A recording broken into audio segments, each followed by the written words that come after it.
This is problem 1582 on page 691. A slender bar at the position shown has an angular velocity of 2 radians per second, and the acceleration of point A is 4 feet per second squared to the right. Determine at this position the angular acceleration of AB and the acceleration of point B as a vector. One thing I forgot to add to my diagram here for this slender rod is that the acceleration of A is 4 feet per second squared to the right.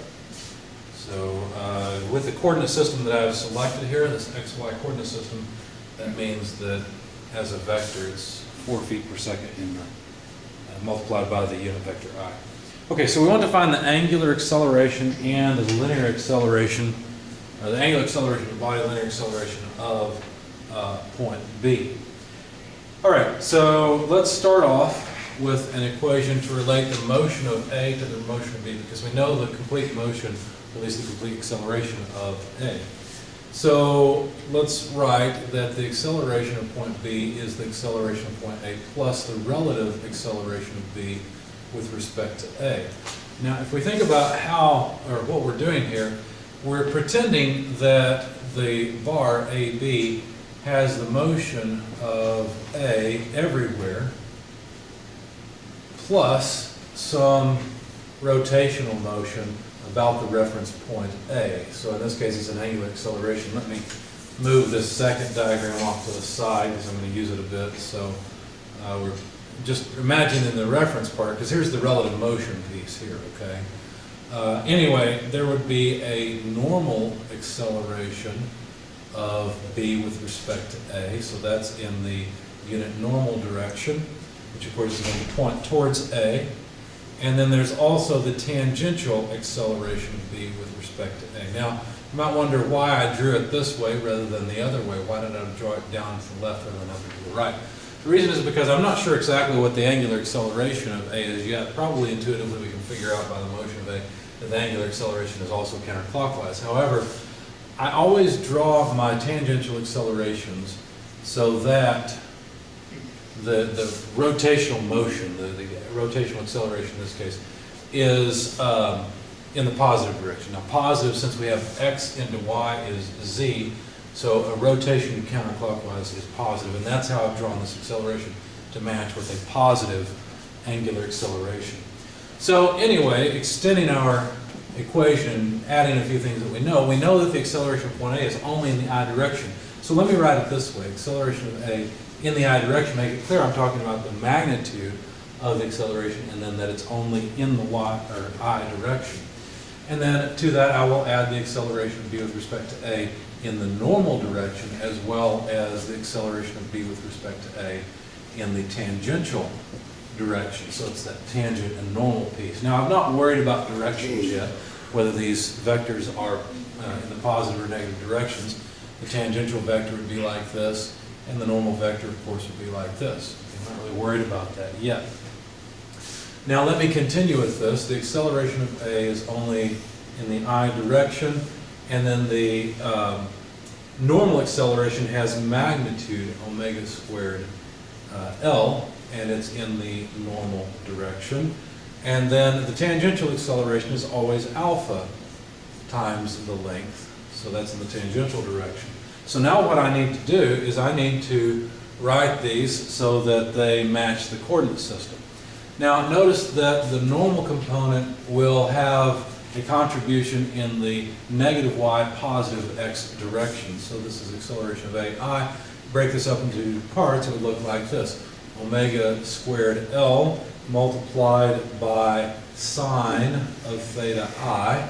Okay, what does that do? Well, that gives me the positive piece, minus, well, plus omega squared L times negative cosine theta in the j direction, because understand that this normal vector has a component in the negative direction.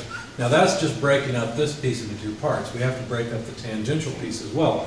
So we'll write alpha L times the negative cosine theta I. Why? Because notice that this tangential piece has negative components in the x and the y direction, plus alpha L times the negative sine theta j. You can figure out how I selected cosine and sine from geometry. It's pretty straightforward.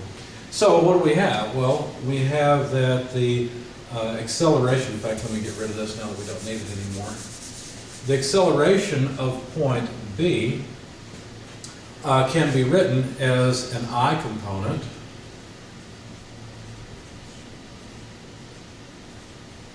where all I've done is taken all the, a J component, that's the one I'm writing first. No, I'm sorry, let me back up. What I'm doing is recognizing that the acceleration of point B can only have a J direction. Notice I've drawn it in the positive direction, so I expect to get a negative magnitude here for the acceleration of B. I'm sorry, I'm trying to go off my notes and I'm not thinking. All right, so there we go. So there's an I component where I've taken the I components out of the equation here. There's also obviously still a J component.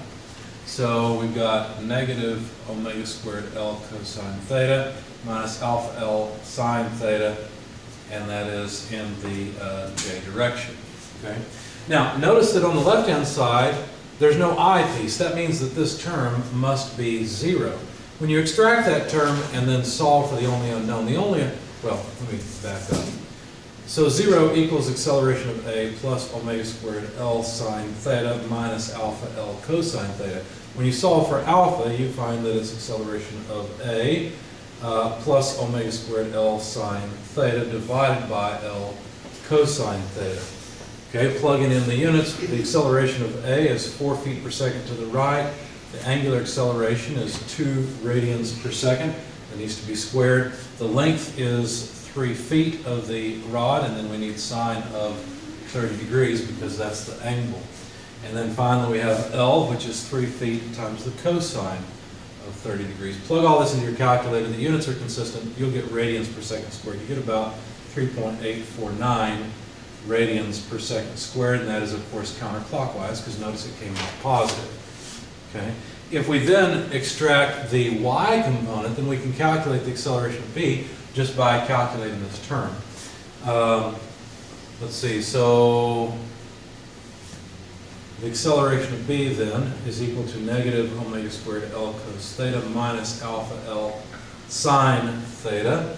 Plugging in the numbers, we get negative 2 squared, because it's radians per second, times 3 feet for L, cosine of 30 degrees, minus, I'm running out of space here, the angular acceleration, 3.849 radians per second squared, multiplied by 3 feet for the length, that's L, and then finally sine 30 degrees. Plug all of that into your calculator and you get about negative 16.166 feet per second squared. It's a common feature of these problems that one of the x components, or one of the components in this equation, this vector equation, gives you the angular acceleration, the other one gives you the linear acceleration. And that's in fact what we've seen here, because notice we've got acceleration of B negative, we assumed positive, right? I just noted that it would be in the y direction here. Since I've calculated a negative number as expected, then I can write that the acceleration of B as a vector is negative 16.166 j feet per second squared. So there are the two answers we were asked for, the angular acceleration of the body and the linear acceleration of point B.